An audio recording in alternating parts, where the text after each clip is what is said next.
마태복음 제11장.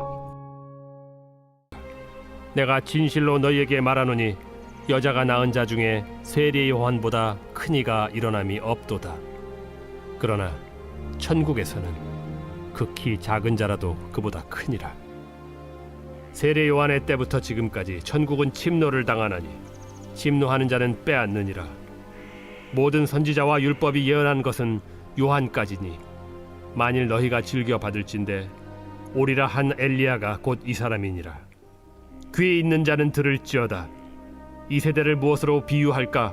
비유하건대 아이들이 장터에 앉아 제 동물을 불러 이르되 우리가 너희를 향하여 피리를 불어도 너희가 춤추지 않고 우리가 슬피 울어도 너희가 가슴을 치지 아니하였다 함과 같도다. 요한이 와서 먹지도 않고 마시지도 아니하매 그들이 말하기를 귀신이 들렸다 하더니 인자는 와서 먹고 마심에 말하기를 보라, 먹기를 탐하고 포도주를 즐기는 사람이요 세리와 죄인의 친구로다 하니 지혜는 그 행한 일로 인하여 옳다함을 얻느니라. 할렐루야. 사랑하는 열린문교회 성도 여러분, 지난밤도 주님 주신 은혜와 평강 가운데 단잠 주무셨습니까? 아침을 깨우는 말씀, 수요일 이 아침에 주님께서 저와 여러분에게 주시는 말씀은 마태복음 11장 11절로 19절까지의 말씀입니다. 오늘도 주시는 살아계신 하나님의 말씀을 통하여 저와 여러분의 삶 가운데 선명한 성경적 기준이 세워지길 원하며 또한 이 세워진 이 기준을 따라 오늘도 허락하신 하루의 삶을 살아내심으로 하나님께는 영광이요 저와 여러분의 인생 가운데는 하나님의 참된 축복을 받아 누리는 오늘이 되었으면 좋겠습니다. 오늘 이 말씀의 이 제목을 매일 성경의 해설자는 천국에서 큰 자와 이 세대라는 제목을 붙였는데요. 이 제목이 뜻하는 바와 같이 오늘 본문에는 천국에서 큰 자의 비유로 비유함을 받고 있는 세례 요한에 대한 이야기와 또한 그 다음에 이 이야기는 바로 이 세대, 우리가 본받지 말아야 되는 이 세대에 대한 비유를 통하여 우리로 하여금 많은 은혜들을 허락하는 본문입니다. 오늘 말씀을 통해서 하나님께서 우리에게 특별한 은혜를 허락하시기를 원하는데, 특별히 저는 오늘 이 두 번째 맥락에서의 이 아이들에 대한 비유, 즉 이 세대에 대한 이 비유를 통하여 함께 묵상을 나누고자 합니다.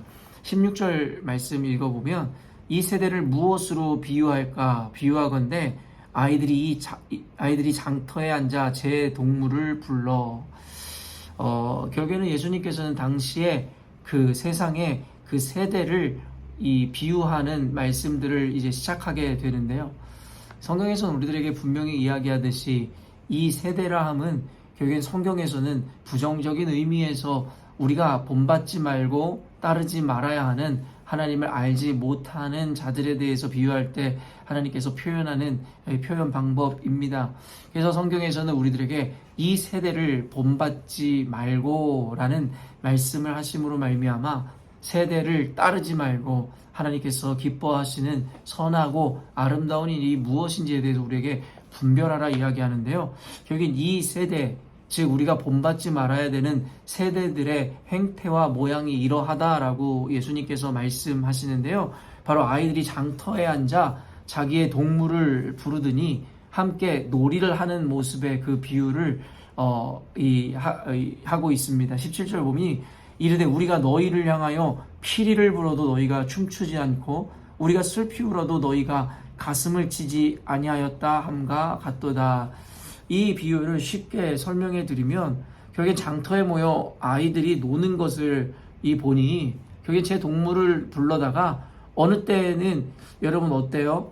이 피리를 불면서 결국엔 잔치집에 이 놀이를 하면서 혹은 신랑과 신부의 놀이를 했는지도 모르겠죠. 결국엔 결혼식을 하는 그 결혼식장에 하객들이 몰려왔는데 잔치가 벌어졌는데도 불구하고 너희가 춤을 추지 않는다라고 이야기하면서 비아냥되는 모습에 대해서 표현하고 있고, 그 뒤에 우리가 슬피 울어도 너희가 가슴을 치지 아니하였다 함과 같도다. 이것은 예를 들어 장례식에 어떤 놀이를 하는데 누가 돌아가시고 누가 죽어서 슬퍼하고 있는 가운데서도 너희들은 그것에 참여하지 않고 가슴을 치고 슬퍼하지 않는도다 라고 또 비아냥대는 모습을 이야기하더라는 것이죠. 우리가 어린 시절을 생각해 보면 누구는 아빠하고 누구는 엄마하고 이와 같이 상황극을 하며 얼마나 정말 지금 만약에 어른이 된 우리가 본다면 얼마나 부끄러운 어떠한 장난들 내지는 상황극을 했는지 모르겠습니다. 아마도 예수님께서는 이와 같은 이런 아이들의 모습에 대하여 비유하며 이 세대를 비판하고 있는데요. 무슨 말이냐면 결국에는 자신들이 원하고 자신들이 바라는, 즉 자신들의 장단에 맞추어 춤추지 않는 동물을 보며 비아냥거리는 그 아이들의 모습에 비유를 하고 있다라는 것이죠. 사실 어제 말씀의 맥락과도 맥을 같이 하는데요. 어제 말씀을 통해서 여러분에게 함께 나누었듯이 그 세례 요한조차도 결국에는 자신이 가지고 있었던 메시아에 대한 이상, 그리고 메시아에 대한 편견과 선입견을 통하여 결국에는 예수님께서 오셨음에도 불구하고, 그리고 그가 메시아라고 스스로 확신하고 있었음에도 불구하고 예수님께서 보여주시는 자신의 상식과 다른 모습을 통해서 결국엔 그가 제자들을 통하여 예수님에게 당신이 진정한 메시아입니까? 라고 묻는 장면을 우리가 함께 보았는데요. 결국엔 그 이후에 연이어 이어지는 내용이 무엇이냐면 요한이 와서 먹지도 않고 마시지도 아니하며 그들이 말하기를 귀신 들렸다 하더니 19절에 인자는 와서 먹고 마심에 말하기를 보라 먹기를 탐하고 포도주를 즐기는 사람이요 세리와 죄인의 친구로다 하니 지혜는 그 행한 일로 인하여 옳다함을 얻느니라. 거기에 당시의 종교 지도자들은 자신들이 먹고 마실 때에 요한은 와서 먹지도 마시지도 아니하였더니 그를 도리어 비아냥거리고 귀신 들렸다 하더라는 것이죠. 여러분, 세례 요한은 많은 학자들이 아마도 그는 에세네 학파에 속한 자였을 것이다 라고 견해를 이야기하는 자들이 많이 있습니다. 여러분도 아시겠지만 당시 유대 사회에는 네 가지 이 큰 당파가 존재하고 있었는데요. 바리새파와 사두개파와 열심당, 그리고 마지막 에세네, 이 파로 이렇게 크게 네 분류 가운데 있었습니다. 여러분 아시다시피 에세네파는 금욕주의자들이었습니다. 예수 그리스도의 메시아의 오심을 기대하고 갈구하고 고대하며 그들은 스스로 고행 그리고 여러 가지 금욕을 통하여 스스로를 거룩하게 지키고자 하는 자들이었습니다. 그 이후에 아마 이 에세네 학파의 모양을 따라 수도원 운동이 펼쳐지기 시작하였고 지금까지도 결국에는 고행이나 여러 가지 수행들을 통해서 하나님 앞에 스스로를 구별하고 정결하고자 하는 이들이 여전히도 남아있음을 우리는 봅니다. 어찌되었든지 간에 그 행태와 행위에 대해 옳고 그름의 모습을 우리가 판명하고 판별하기 이전에 결국엔 그들은 각자의 나름의 열심을 통해 하나님 앞에서 그 거룩함을 유지하고자 했고 그리고 하나님을 향한 갈망함들을 내비치고자 했더라는 것이죠. 그런데 세례 요한은 결국에는 이 낙타 가죽으로 된 옷을 입고 메뚜기와 석청을 먹으며 이 광야에서 어떻게 보면 그들과 유리되어 금욕적인 삶을 살아낼 때에 그들은 그를 보면서 비아냥거리더라는 거죠. 이유는 단순합니다. 자신들과 다르다라는 것입니다. 자신들은 함께 먹고 마시고 즐기는 가운데서 세례 요한은 그 모양에 동참하지 않았기에 도리어 그를 귀신 들렸다고 비아냥거리더라는 것이죠. 그런데 이번에는 반대로 예수님께서 오셔서 결국에는 먹고 마시고 이 죄인들과 함께하는 것을 보면서 이제는 예수님이 와서 즐기는 모습을 보며 이제는 그를 먹는 것을 탐하고 포도주를 즐기며 죄인들과 함께하는 악인이고 죄인이다라고 이야기하며 반대로 이번에는 이 즐기고 함께 먹는 예수님을 비아냥거리고 비난하기 시작하더라는 것이죠.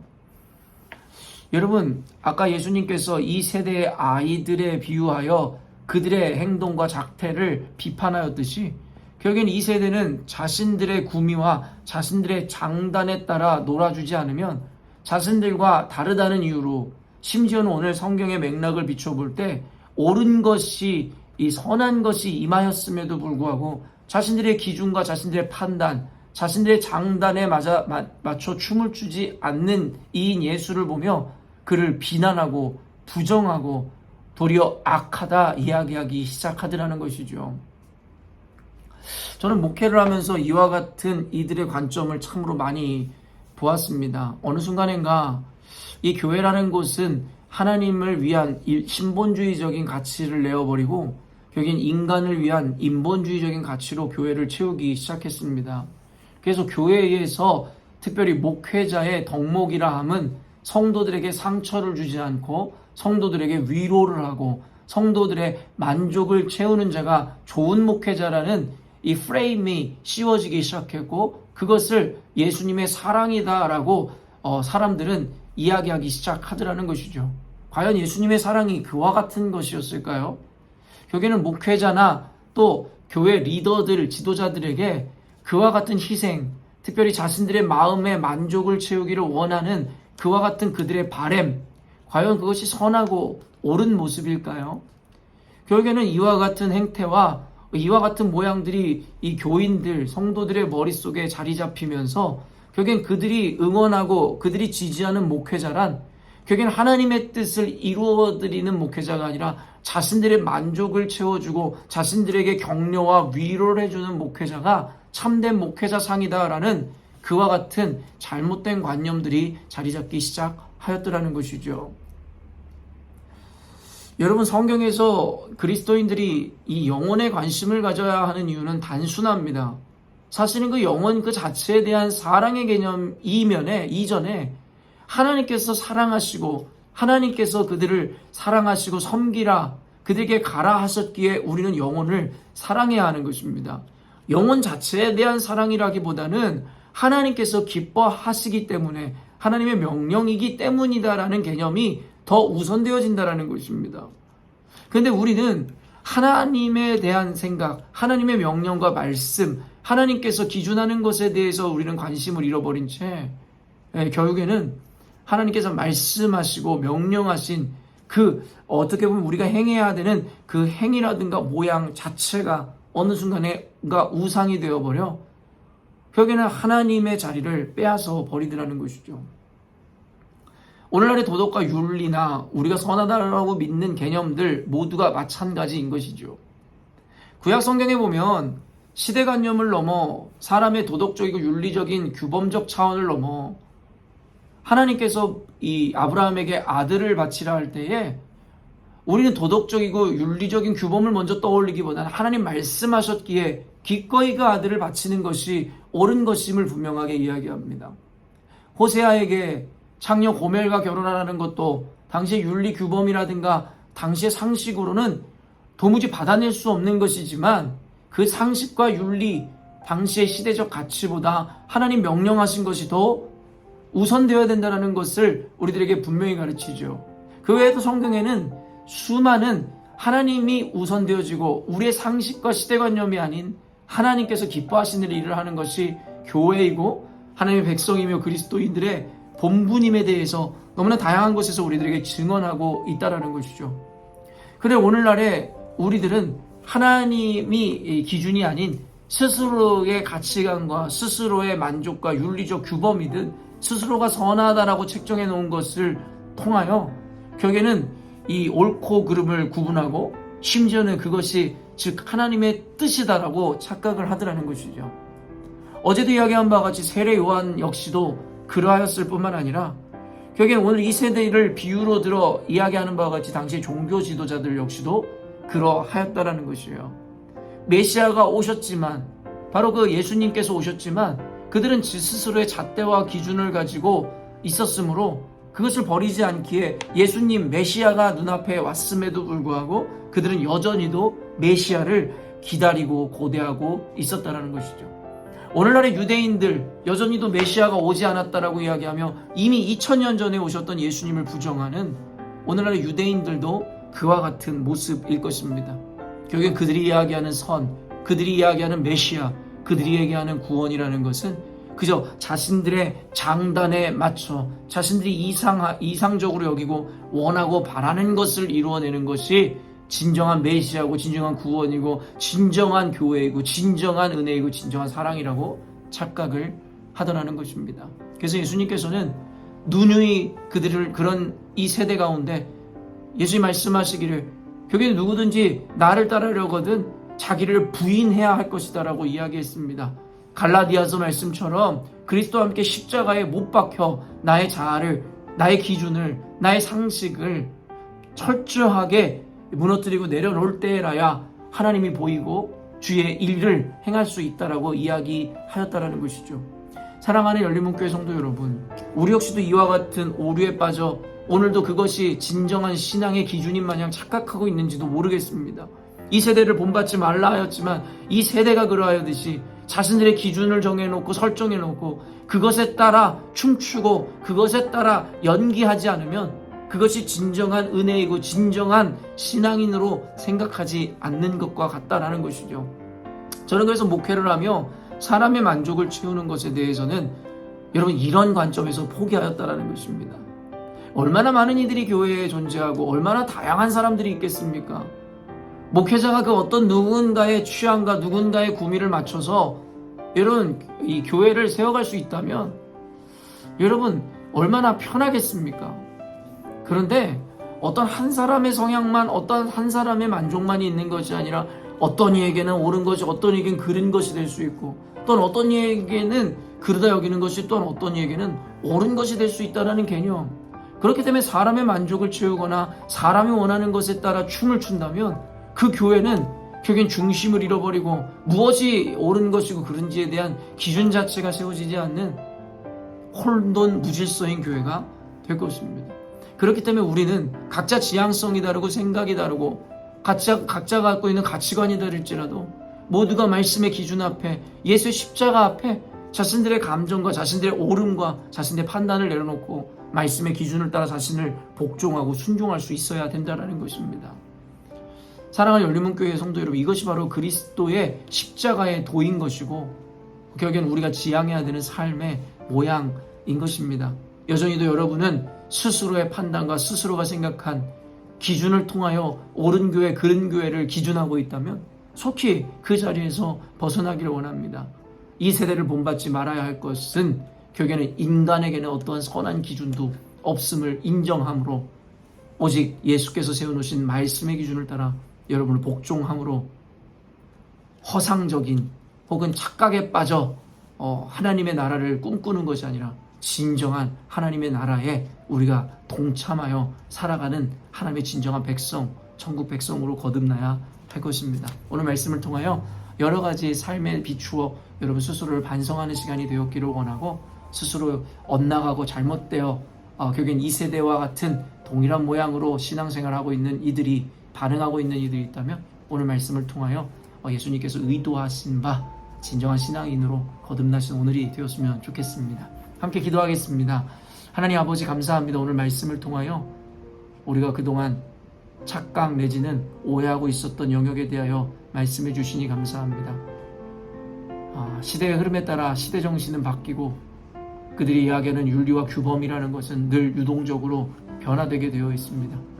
그런데 우리는 예수님의 사랑과 섬김을 오해하고 왜곡함으로 그저 시대 정신을 받아내고 각 시대가 요구하는 윤리 규범 내지는 스스로의 만족에 하나님 아버지 매몰되어 결국엔 자신들의 편견과 선입견을 따라 교회가 그리고 하나님의 사람들이 널뛰고 춤추기를 바람으로 결국엔 그것이 진정한 이 교회이며 진정한 하나님의 사람들이라는 착각 가운데 하나님 아버지 우리는 왜곡된 신앙생활을 할 때가 많았습니다.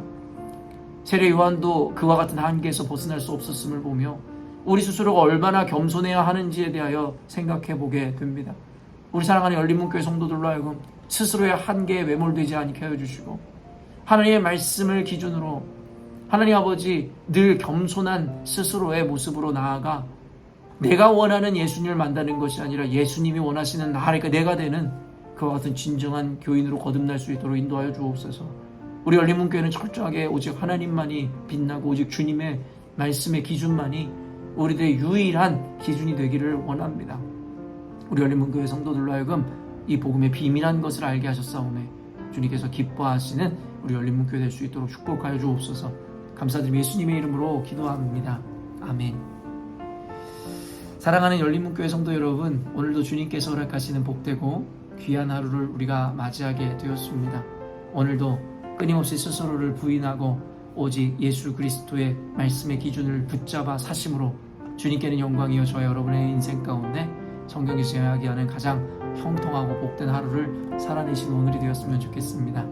아침을 깨우는 말씀은 내일 아침에 또 만나도록 하겠습니다.